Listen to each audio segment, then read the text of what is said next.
Good afternoon students. इस video के माध्यम से हम लोग कुछ महत्वपूर्ण और रोचक हिंदी वाक्यों का अंग्रेजी में अनुवाद करना सीखेंगे। 577 577 नंबर पर ऐसे समय जब मुख्य कथानक एलिजाबेथ डार्सी प्रसंग से सब कुछ ठीक ठाक चलता प्रतीत हो रहा है, एक उलझन पैदा हो जाती है। ऐसे समय जब मुख्य कथानक एलिजाबेथ डार्सी प्रसंग में सब कुछ ठीक ठाक चलता प्रतीत हो रहा है, एक उलझन पैदा हो जाती है। At a time when the proceeding of main plot, the Elizabeth Darcy episode, are seemingly smooth, एक कॉम्प्लिकेशन arises, एक जटिलता, एक उलझन पैदा हो जाती है।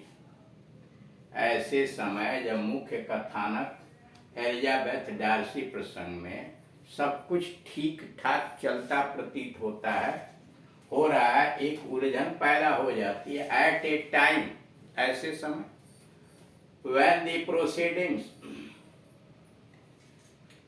of the main plot, the Elizabeth Darcy episode, are seemingly smooth, ठीक ठाक चलता प्रतीत हो रहा है, एक कॉम्प्लिकेशन arises। अगला है, श्री गार्डिनर यह कहते हैं कि वे लोग शायद सस्ते में विवाह करने के उद्देश्य से लंदन चले गए। फिर इसमें छिपने छिपाने की कौन सी बात है? श्री गार्डिनर यह कहते हैं, when मिस्टर गार्डिनर सजेस्ट, जब मिस्टर गार्डिनर सलाह देते हैं, that the eloped couple might have gone to London to be married cheaply, Shri Gardiner यह कहते हैं कि वे लोग शायद सस्ते में विवाह करने के उद्देश्य से लंदन चले गए हों। When the gardener suggests that the eloped couple might have gone to London to be married cheaply, Elizabeth जवाब देती है कि अगर ऐसी बात थी तो फिर इसमें छिपने छिपाने की कौन सी बात है? Elizabeth wonders the cause of secrecy and concealment। Elizabeth wonders, चौंक जाती है, उसे आश्चर्य होता है, the cause of secrecy and concealment। 579 उसको काहिली, उच्छृंखलता, छिछोरेपन तथा प्रेम प्रदर्शन में समय व्यर्थ करने दिया गया है। She has been allowed to pass her time in idleness, frivolity and flirtiness। She has been allowed to pass her time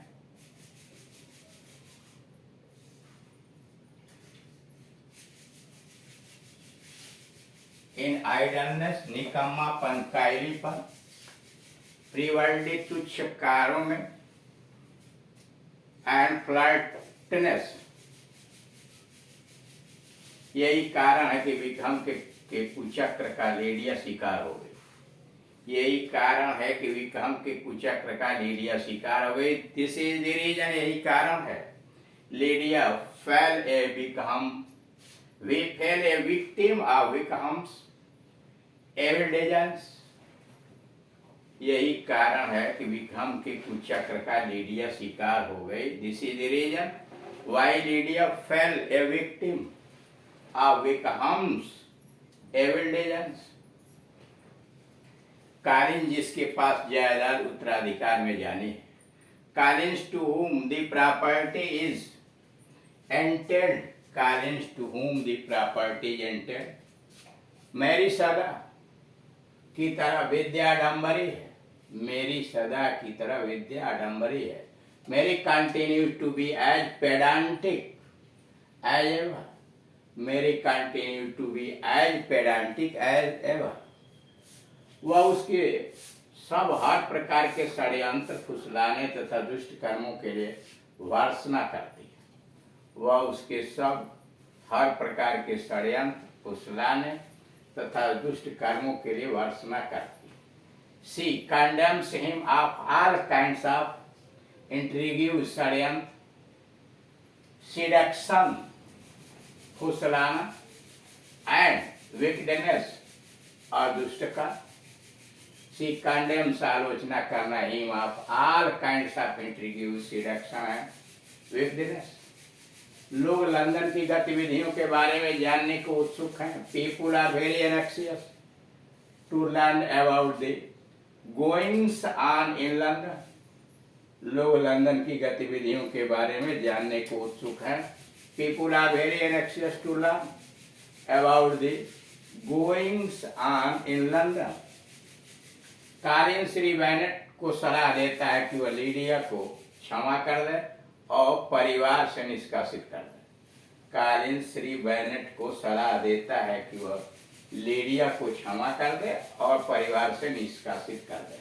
mister Collins advises Mr Bennet Mr Collins advises Mr Bennet to forgive, उसे क्षमा कर देने के लिए, but disown हर, लेकिन त्याग देने के लिए, अस्वीकार कर देने के लिए।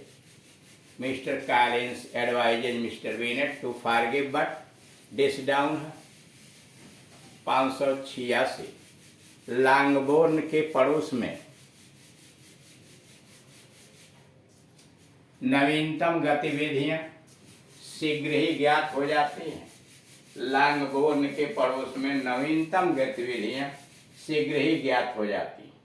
The latest tidings soon become known, the latest tidings soon become known to the Longbourn neighbourhood, the latest tidings soon become known to the Longbourn neighbourhood. 587 उसको डार्सी को प्राप्त करने की आशा नहीं रहती। सी डिस्पेयर्स ऑफ डार्सी, उसको Darcy को प्राप्त करने की आशा नहीं रहती है। सी डिस्पेयर्स डार्सी, या there is no hope for him to get Darcy, there is no hope for her to get Darcy, या she loses the opportunity to get Darcy. Last है, परंतु अब तो सब समाप्त हुआ प्रतीत होता है। But all seems to be over now, परंतु अब तो सब समाप्त हुआ प्रतीत होता है।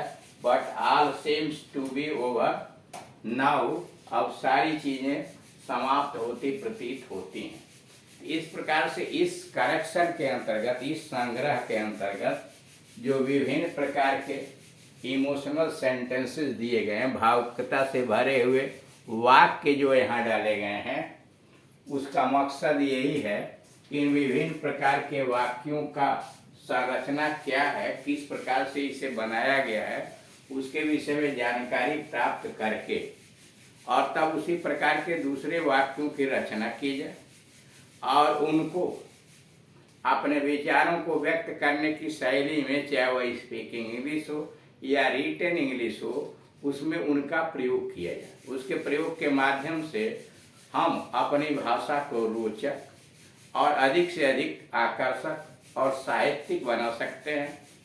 और यह विधा जिसके माध्यम से अधिक हम उपयोग के प्रक्रियाओं के माध्यम से जब हम अंग्रेजी भाषा के ऊपर नियंत्रण प्राप्त कर लेंगे, उतना ही अधिक कुशलता के नज़दीक पहुंचते चले जाएं।